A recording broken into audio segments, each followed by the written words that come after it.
Let me ask you something. How many times have you found yourself stuck in a decision, overwhelmed by the pressure to choose the right path? You've got options, you've got the noise, and you've got the fear of messing up. We've all been there, right?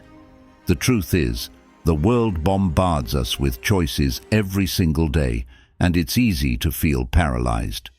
But here's the thing. What if I told you that mindfulness, the very thing people associate with just breathing or relaxing, is actually your secret weapon for making decisions with clarity, confidence, and conviction? Yes, I know, it sounds simple, but trust me, once you unlock this, your entire decision-making process changes. Stick around, because today we're diving into how you can use mindfulness, not just to calm your mind, but to make decisions that align with your true purpose. And no, this isn't some fluffy self-help tip. This is about actionable, practical strategies that will make your decisions sharper, quicker, and more aligned with who you want to be. Ready to transform how you make choices? Keep watching, because the insights in this video will change how you see every decision you face. Number 1. The 3-minute pause hack. Let's be honest. How often do we rush into decisions, thinking we've got it all figured out, only to regret it later?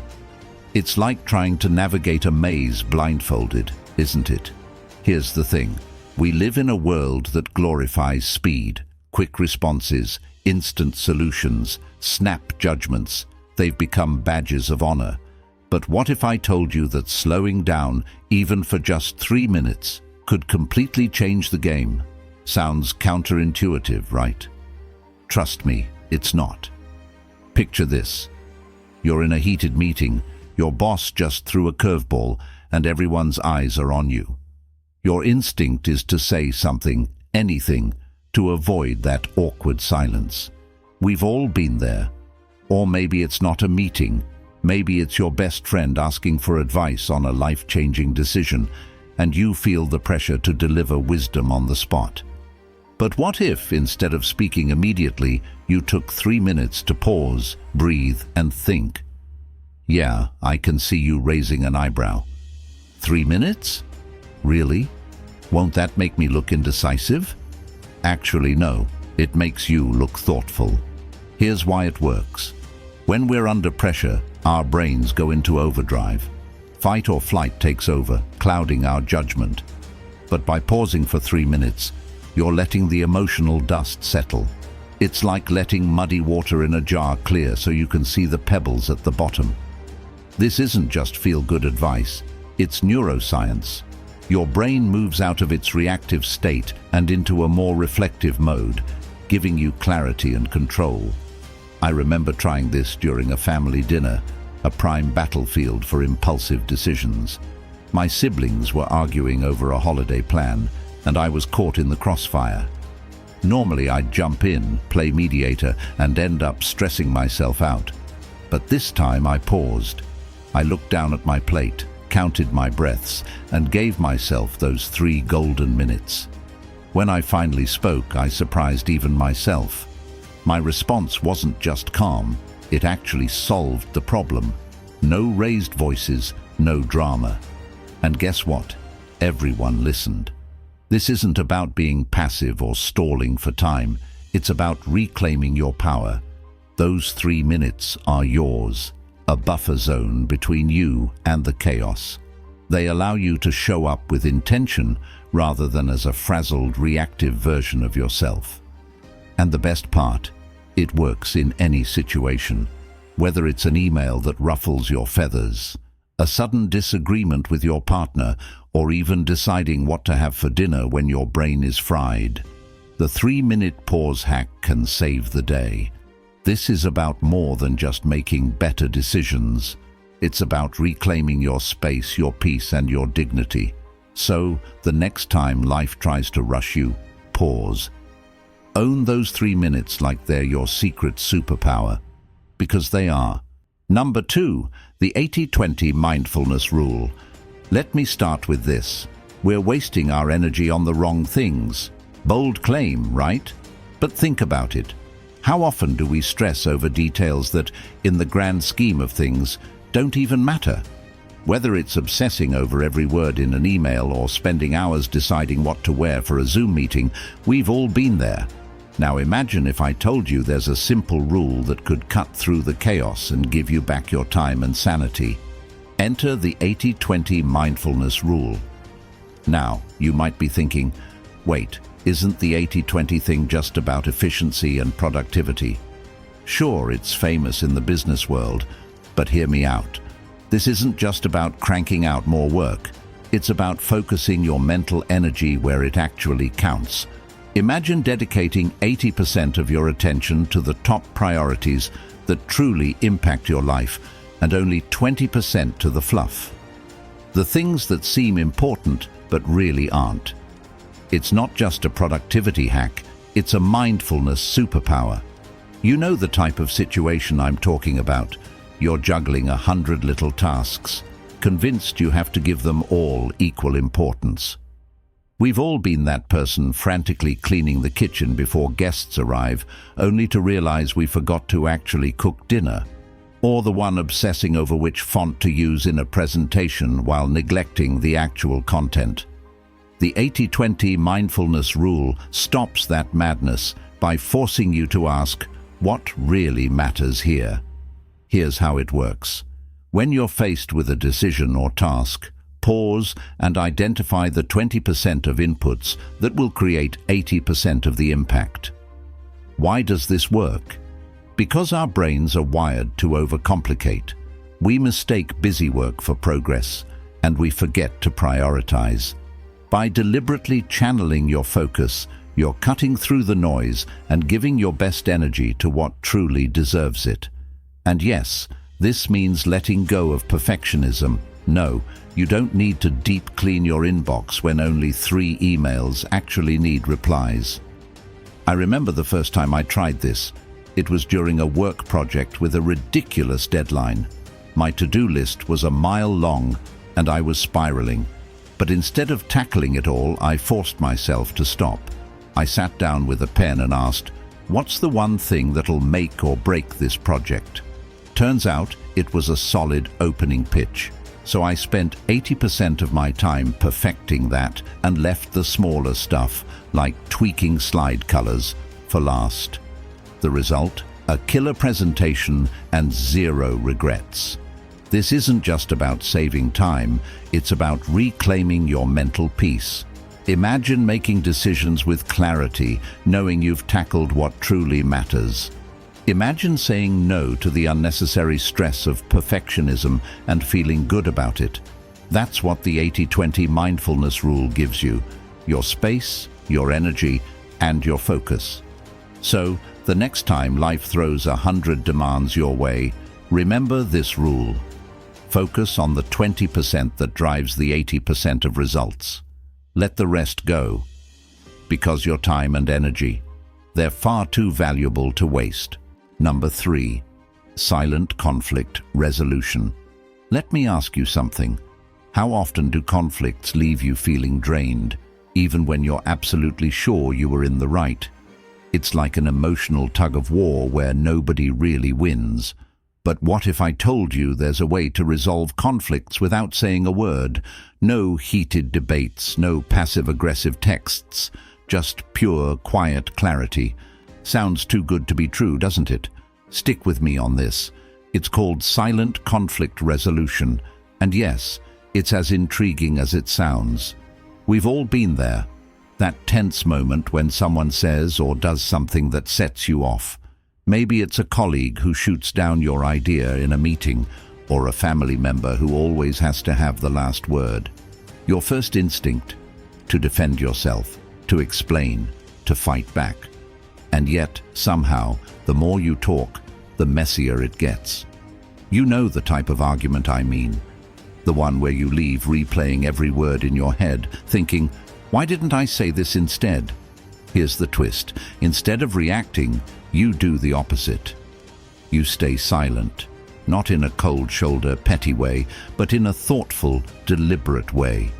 You let the moment breathe. Why? Because silence is a space, And in that space, emotions settle. When you don't react immediately, you gain time. Time to reflect, time to understand what's really happening, and time to decide what's worth your energy.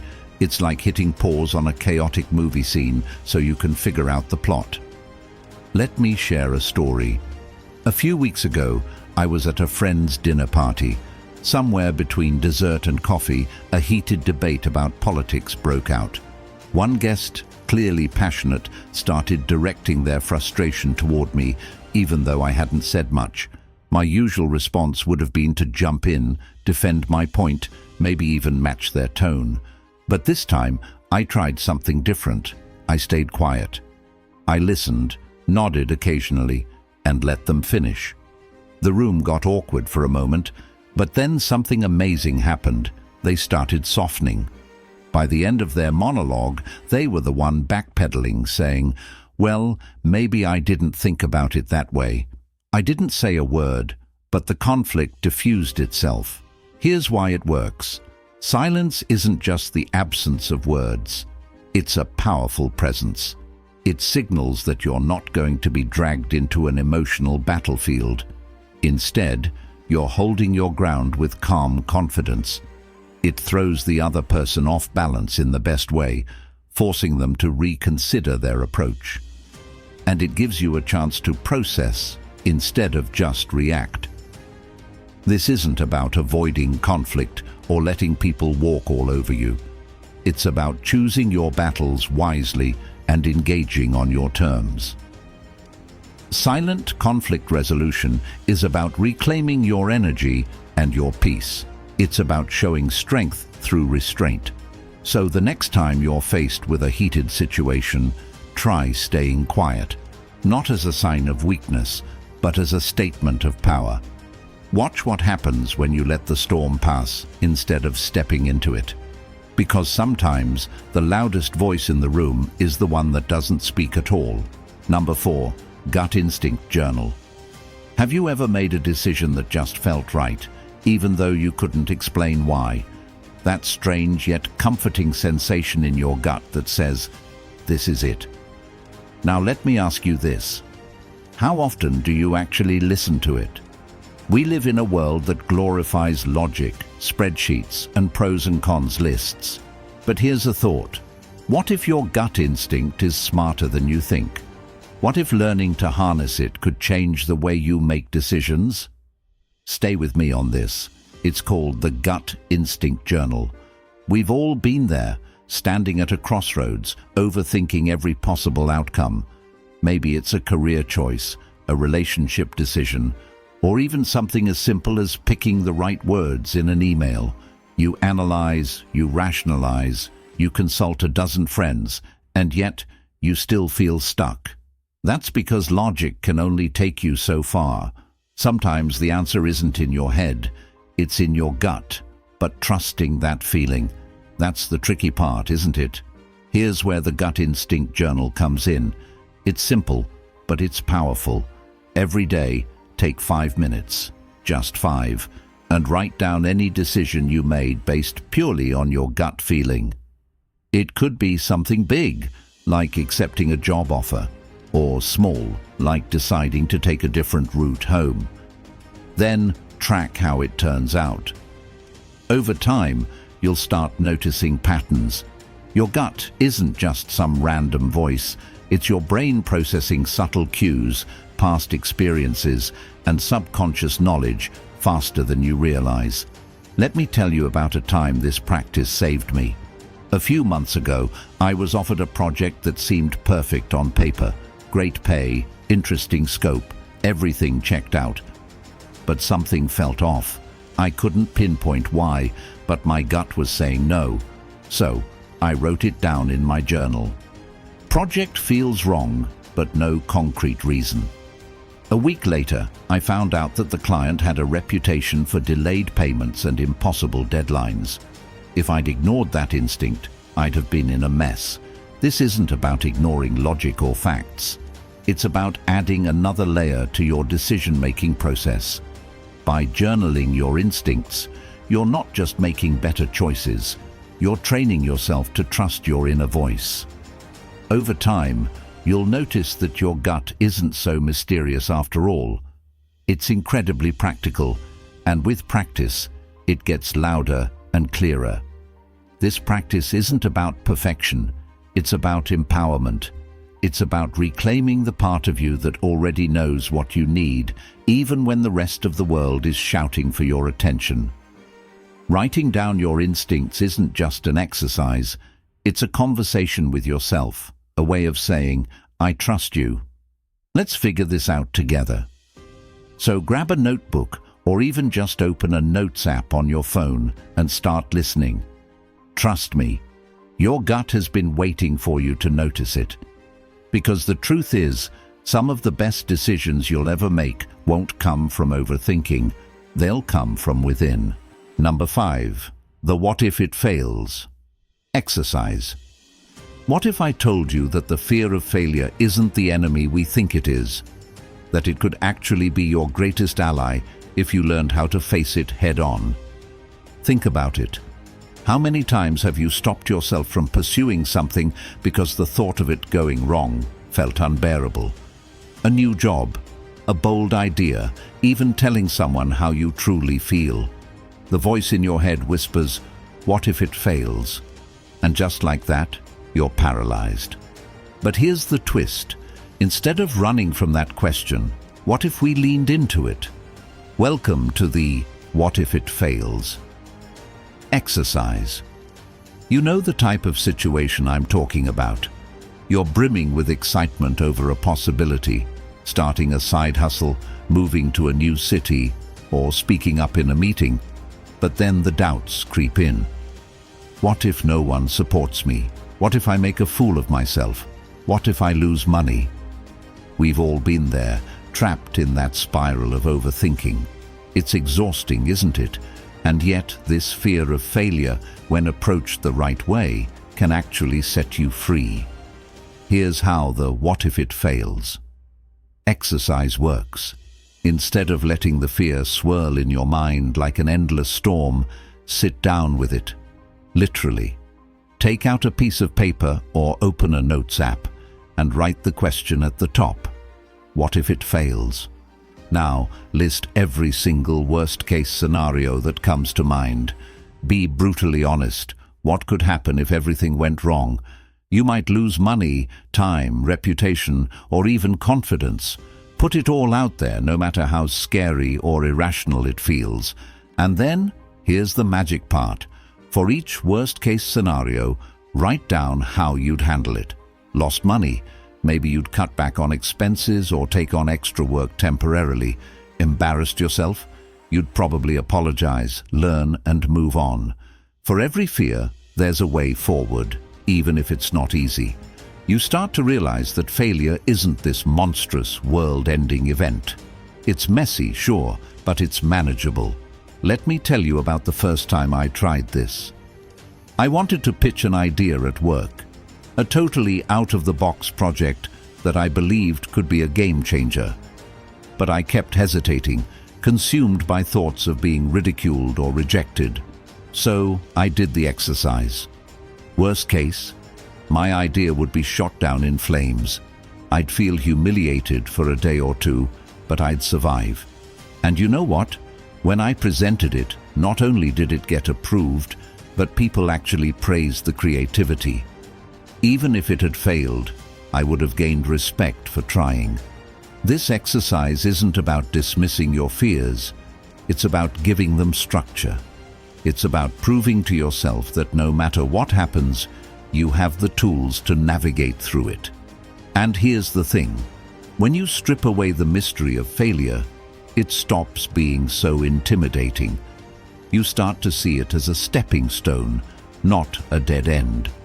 So the next time fear tries to steal your courage, ask yourself, what if it fails? Then face that question boldly, dissect it, and write your way to clarity. This is about taking your power back. It's about realizing that failure isn't the enemy. It's just a detour on the road to success. And trust me, you're strong enough to handle whatever comes your way. Number 6. Micro-decision. Bootcamp. What if I told you that the secret to transforming your life isn't in the big dramatic moves, but in the tiniest decisions you make every single day? Sounds almost too simple to be true, right? But hear me out. Life-changing shifts don't always start with bold, sweeping actions.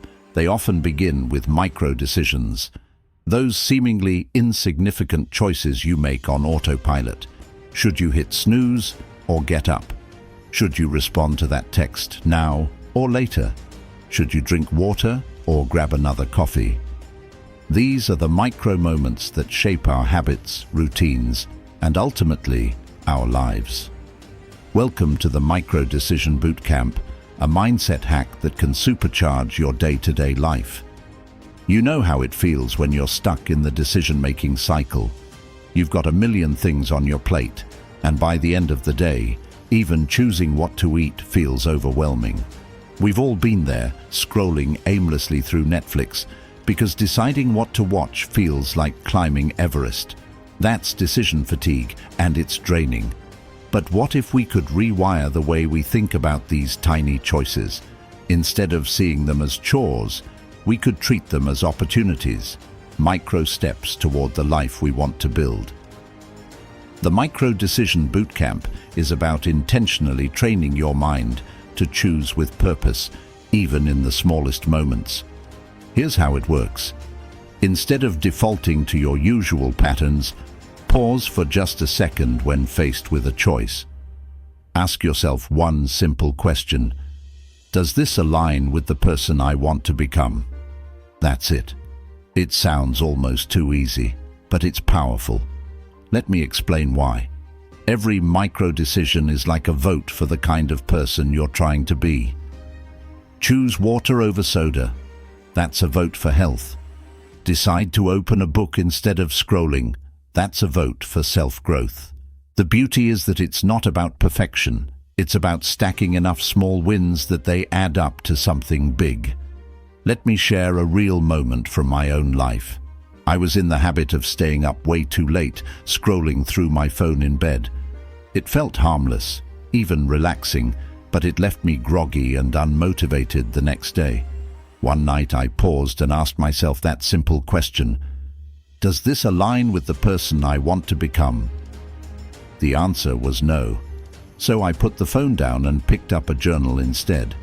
It was such a small shift, but over time, those nightly decisions created a ripple effect. I started sleeping better, waking up more refreshed, and feeling more productive throughout the day. This isn't about guilt-tripping yourself or overanalyzing every little thing. It's about building awareness and empowering yourself to make decisions that serve you, even when they seem tiny. The best part? Micro decisions are low pressure. If you stumble, you have countless opportunities to reset and make the next small, positive choice. Think of this as a boot camp for your mind. It's not about massive, overnight change, but gradual, meaningful progress. With every intentional micro-decision, you're crafting a life that feels more aligned, more purposeful, and more you. So, the next time you're faced with a choice, no matter how small, pause, reflect, and ask yourself that question. It's not just a decision, it's a step toward the person you're meant to become. Number 7, decision delayer. Strategy. Ever feel like your mind is stuck in a never-ending loading screen? You're faced with a decision, big or small, and instead of making a move, you sit there weighing every possible option until the clock runs out. Sound familiar? Here's the thing. Decision fatigue is real, and it's exhausting. But what if I told you there's a way to make decision-making not just easier, but actually empowering? It's called the decision delayer strategy, and it's going to change the way you approach choices forever. Now you might be thinking, wait, aren't we supposed to make decisions quickly to avoid overthinking? Yes, but hear me out. This strategy isn't about procrastination. It's about intentional delay. We've all been there, staring at a menu, overwhelmed by choices, or scrolling endlessly for that one perfect item to buy online. The stress builds up, and by the time we finally decide, it feels less like a win and more like a chore. The decision delayer strategy flips the script. Instead of rushing into a decision or agonizing over it endlessly, you pause, step back, and give yourself a mental breather. Here's how it works. When faced with a decision that feels overwhelming, set a timer, 5 minutes, an hour, or even a day, depending on the complexity of the choice. During that time, you're not allowed to obsess over the decision. You acknowledge the choice is there, but you deliberately let it simmer on the back burner of your mind. This creates space for clarity to emerge naturally. Your brain, free from pressure, often finds the answer intuitively. And when the timer goes off, you act decisively and confidently without second-guessing. Let me give you an example. Recently, a friend invited me on a weekend trip. At first, I was torn. Should I go and take a break, or stay back and catch up on work? I could feel the mental tug-of-war starting. Instead of diving headfirst into pros and cons, I set a timer for 2 hours and told myself I wouldn't think about it until then. When the time was up, the answer was crystal clear. I wanted to go. By delaying the decision, I avoided the stress of over-analyzing and trusted my gut. The trip turned out to be exactly what I needed, and I came back recharged and ready to tackle everything. This strategy works because it takes the emotional intensity out of decision-making. When we feel pressured, our brains default to fight or flight mode, making rational choices harder. But by delaying, we allow ourselves to process the situation calmly. It's not about avoidance, it's about choosing when and how to engage. The beauty of the decision delayer strategy is its simplicity. It's about giving yourself permission to pause and trust that clarity will come. It's about reclaiming your mental energy, focusing on what truly matters, and letting go of the rest. So the next time you're faced with a tough choice, try it. Delay, breathe, and decide with intention. This is about owning your choices, your pace, and ultimately, your peace of mind. Number 8, mindful stakeholder mapping. Let's face it, navigating relationships in life, whether personal, professional, or somewhere in between, can feel like trying to solve a Rubik's Cube in the dark. You've got conflicting priorities, unspoken expectations, and sometimes you're not even sure if everyone is playing the same game. But what if I told you there's a way to cut through the chaos and make these dynamics not just manageable, but meaningful? Enter the concept of mindful stakeholder mapping, a strategy that will revolutionize the way you approach the people and priorities in your life. Now, I know what you're thinking. Stakeholder mapping. Isn't that something corporate teams do in a boardroom? Yes, but hear me out. This isn't about spreadsheets and flowcharts. It's about consciously understanding who matters most in your current context and how to align your energy with what truly matters. Whether it's the people you're collaborating with on a project, the friends you lean on for emotional support, or the ones you tend to lose sight of in the busyness of life, mindful mapping gives you clarity. You know how sometimes it feels like everyone wants something from you all at once? The emails, the texts, the vague, "we should catch up" messages, it's overwhelming. We've all been there, juggling so much that we can't tell what's truly urgent versus what just feels urgent. Mindful stakeholder mapping is like Marie Kondoing your relationships. It's about recognizing the roles people play in your life right now and understanding how to prioritize them in a way that aligns with your goals and values. Here's how it works. Start by listing everyone who's currently in your orbit. Friends, colleagues, mentors, even that neighbor who keeps borrowing your garden tools. Then, divide them into 3 categories: core stakeholders, supportive stakeholders, and peripheral stakeholders. Core stakeholders are your ride-or-die people, the ones who are deeply invested in your success or well-being. Supportive stakeholders are those who contribute positively but aren't directly tied to your immediate goals. Peripheral stakeholders?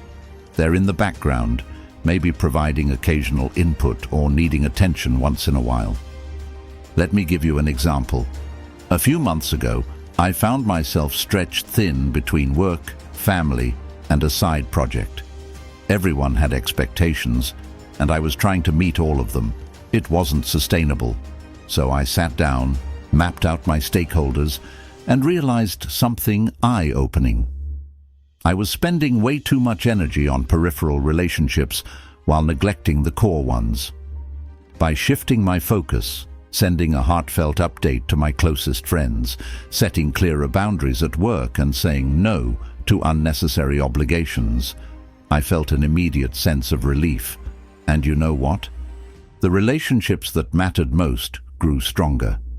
The beauty of this strategy lies in its mindfulness. It's not about cutting people out or being cold. It's about being intentional. It's about recognizing that your energy is finite and that investing it wisely is an act of respect for both yourself and others. At its core, mindful stakeholder mapping is about reclaiming your time, your priorities, and your peace. It's a reminder that you don't have to be everything to everyone all at once. By taking the time to understand who truly matters and why, you're not just managing your relationships, you're nurturing them in a way that's authentic and empowering. So grab a notebook, map it out, and watch how this simple exercise transforms your perspective and your connections. This is your space, your energy, and your life. Own it. Number 9, the distraction. Detox. Let me ask you something. When was the last time you got through a task without checking your phone, glancing at your email, or scrolling just for a second? It's almost laughable how much we've normalized being distracted. But here's the thing, these distractions are quietly robbing us of something far more valuable than time. They're stealing our focus, our creativity, and our sense of accomplishment.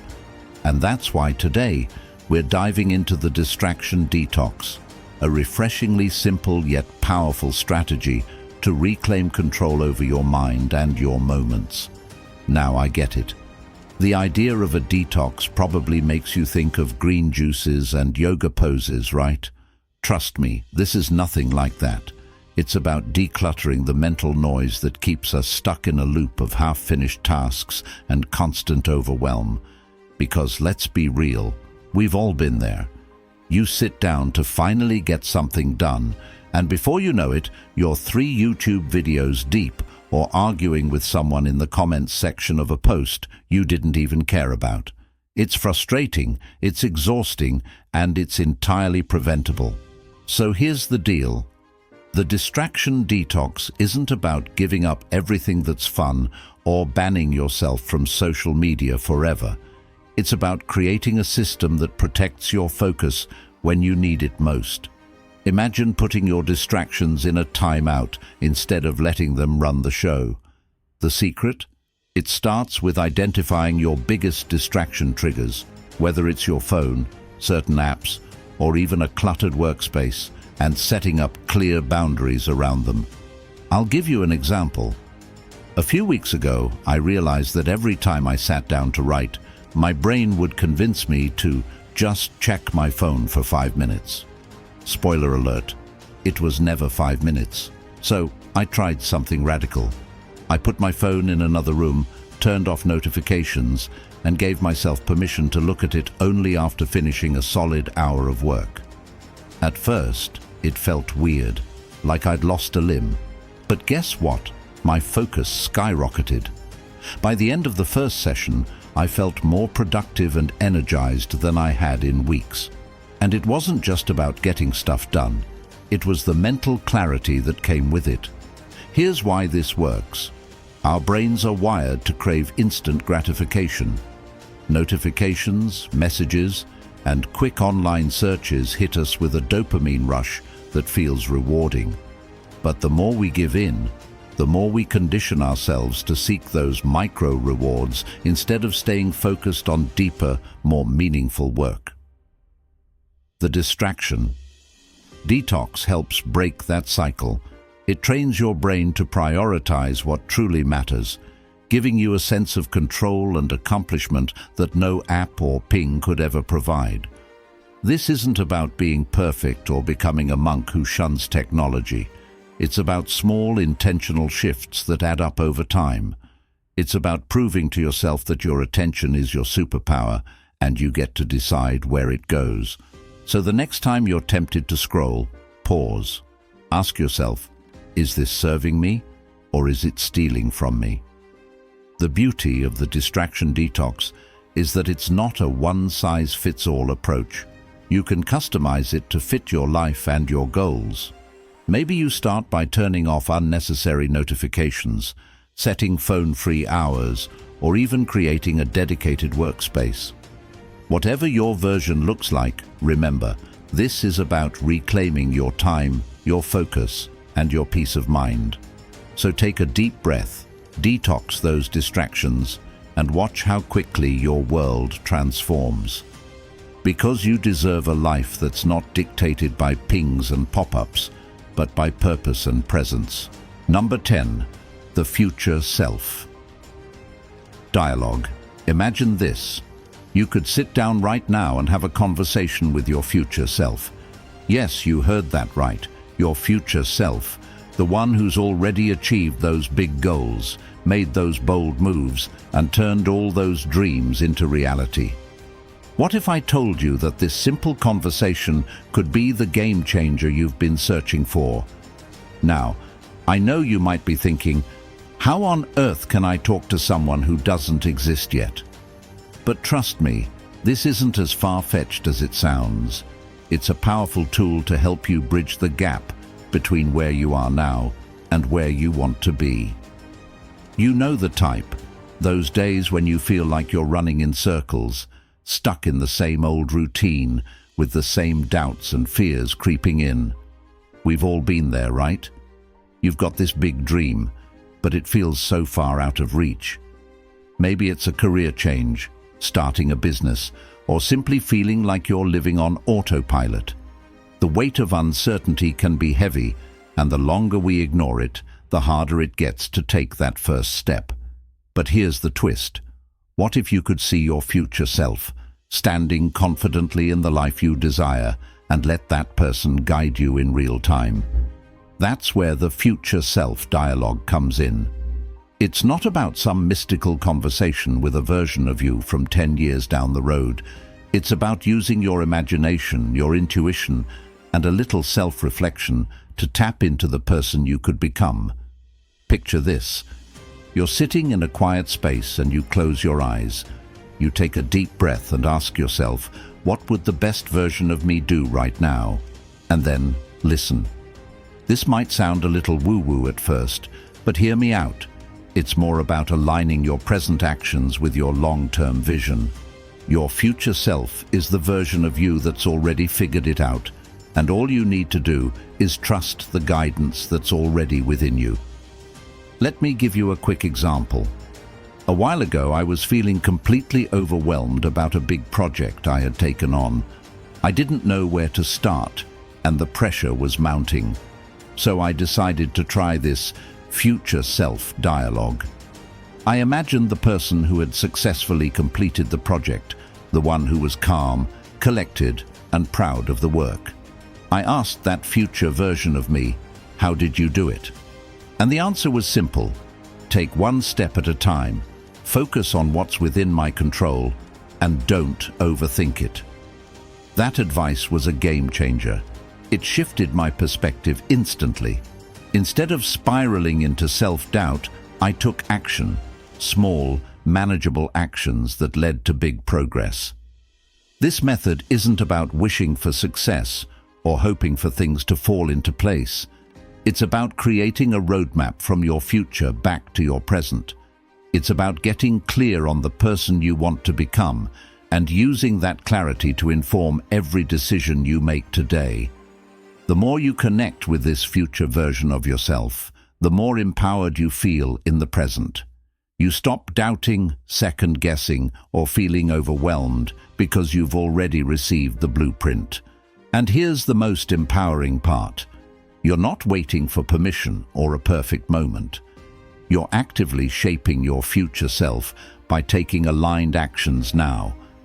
So, the next time you feel stuck or uncertain, try asking your future self for guidance. What would they do in this moment? How would they face that challenge? This is about stepping into your power, trusting your inner wisdom, and using the lessons from your future to fuel your present. Your space, your peace, and your vision are all within reach. You've already got the answers. You just have to listen to the version of you who's already living them. And trust me, that person is waiting to have a conversation with you. So, go ahead. Take that first step. Thank you so much for watching. I hope this video gave you some valuable insights into how mindfulness can transform your decision-making process. If you found this helpful, make sure to give it a thumbs up. It really means a lot. And if you want more content like this to help you make more mindful, effective choices, don't forget to subscribe so you never miss an update. Also, think of someone who could benefit from this message.